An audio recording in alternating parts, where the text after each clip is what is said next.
Welcome back to Nittany Game Week. This week's Impact interview guest knows how to guide a team to a championship. He led Alabama to a national championship season undefeated in 2009, but perhaps more impressively was the 5A Texas High School Player of the Year in 2005 and guided Carroll High School to an undefeated and 5A state championship. ESPN analyst Greg Mcelroy, thanks so much for joining us on the show.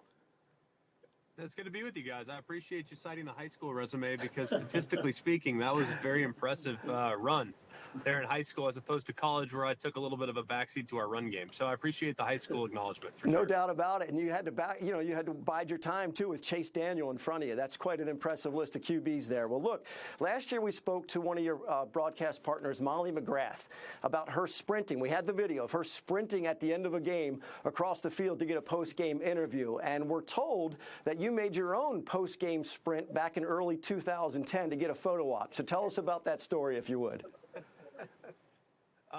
Yeah, I mean, well, it's ironic that you guys would bring up Molly's post-game sprint at the end of the backyard brawl in which Pitt, a rival for the Nittany Lions, whether you want to acknowledge it or not, was on the losing end. So that in and of itself, in a roundabout way, I see you guys taking some shots at the in-state rival.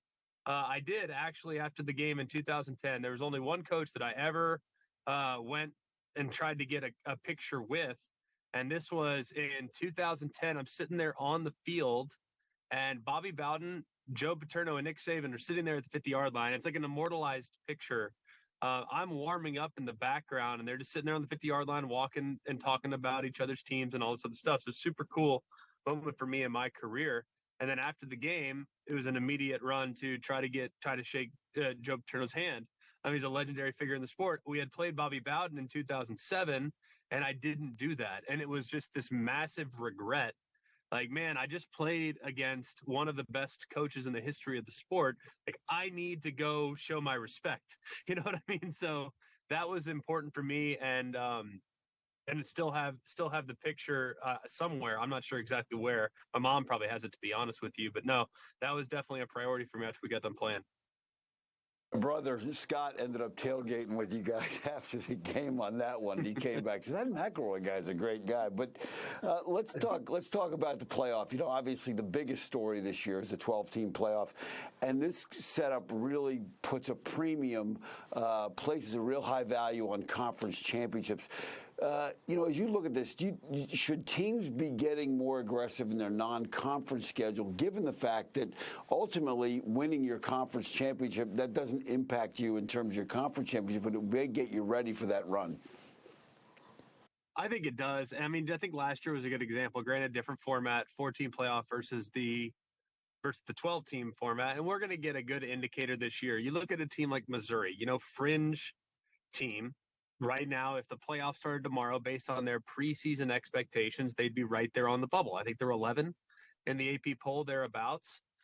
You look at their non-conference, and with all due respect to Boston College, you know, with all due respect to the teams that they're playing in the non-conference, it doesn't move the needle the way a Texas at Michigan moves the needle, or last year a Texas at Bama moved the needle. I mean, look last year, Bama lost that non-conference game in which they challenged themselves, and it didn't even have a huge impact on their overall evaluation, and I don't think it should. Greg, Penn State has never made the 14 playoff. How much does the expansion of the playoff help a program like the Nittany Lions?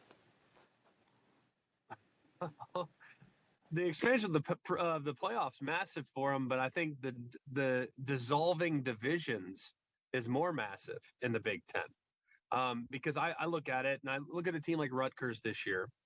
Rutgers never had a chance. I mean, on Rutgers' best season ever, they're going to finish 4th in their own division, and that to me it's unfair because it's purely geographic.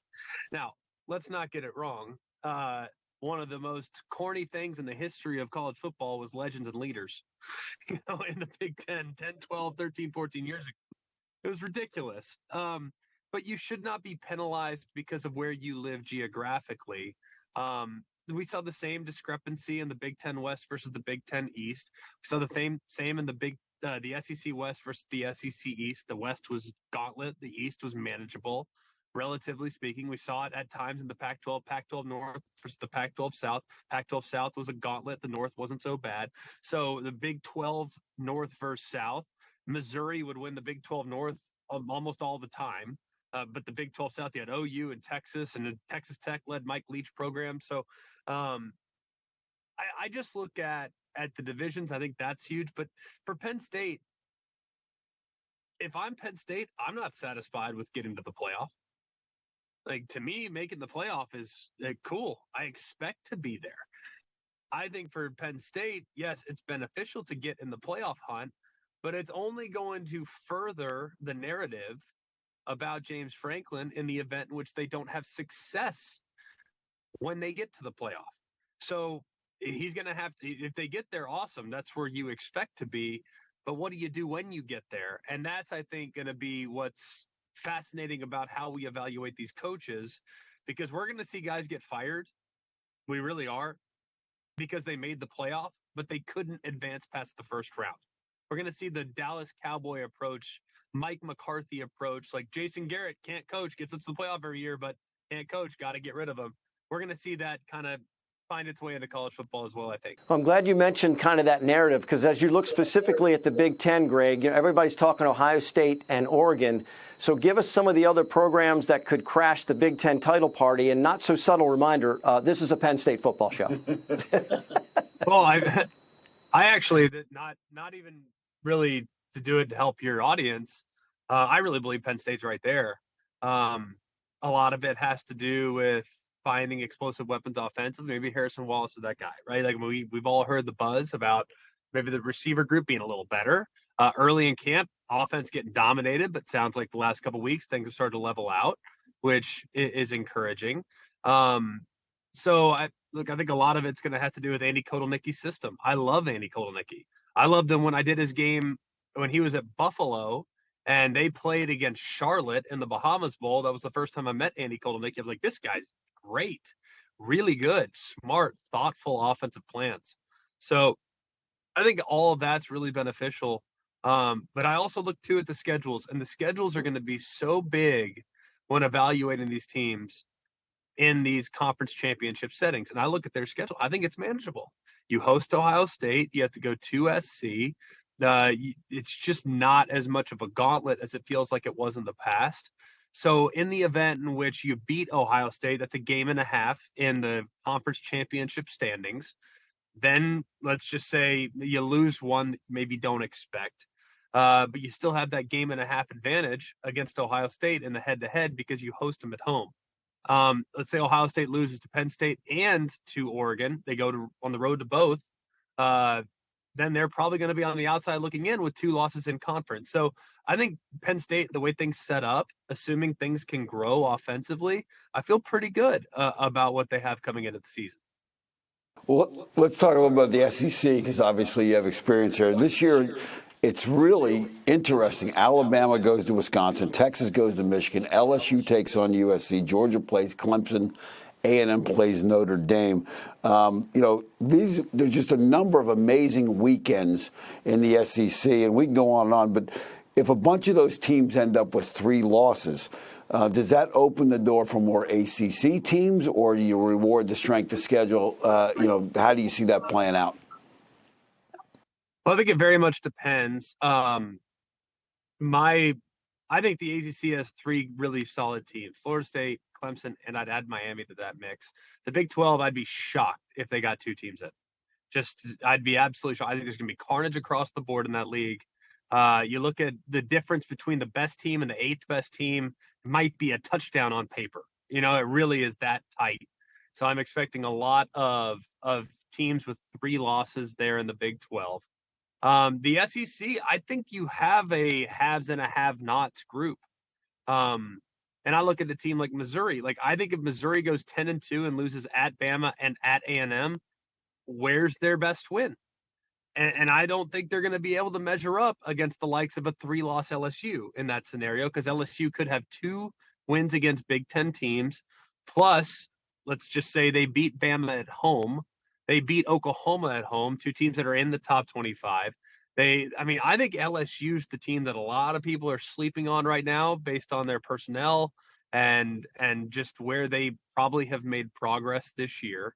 So I think the SEC is probably 5 or 6 deep with playoff contenders, and I think at least 3 SEC teams will get in. I think 4 is probable. I think 5 is possible. I look at the Big Ten. I think at least 3 will get in. I think 4 is possible. I think 5 is highly unlikely.